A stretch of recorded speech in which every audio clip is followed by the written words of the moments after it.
Broome is a tropical holiday destination on cyclone watch all year round. When the line pilots aren't taking tourists round on scenic trips, they're helping the most vulnerable communities in Australia. Crystal Wu has the details.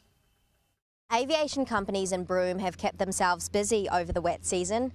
They're working with DFES to drop supplies to the most remote areas. Cyclone Ilsa's potential destruction forced Broome Aviation to delay its scenic tours, but that's something they bear in mind all year round. When there's a cyclone and big stuff like this happens, basically comes down to the pilot. So, we're taught how to read the weather and all that kind of stuff. So that's just a part of our everyday job. Just before Ilsa intensified into a Category 5, the elderly and vulnerable residents in the Bidjadanga community were evacuated. We were here days before impact, doing all the preparations that we had. We had some relocations of some vulnerable persons from the Aboriginal community of Bidjadanga. We had resources both in the Pilbara and the Kimberley ready to mobilise. And in January, when ex-tropical cyclone Ali resulted in the most devastating floods in Western Australian history, aviation companies were at the very forefront of the recovery.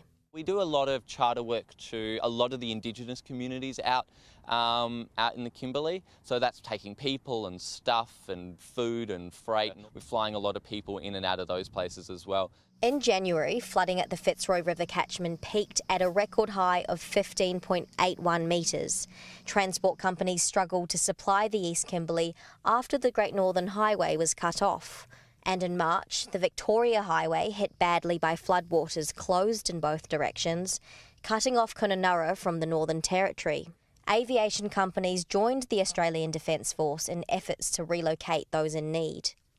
It does feel good to help. So, we've done lots of, we've just helped a lot of people. With the Fitzroy River Bridge still out of action and the clean-up just beginning, these pilots are going to continue to work hard. The reality is that, because of that, we have been very, very busy this year. Crystal Wu, Sky News, Broome.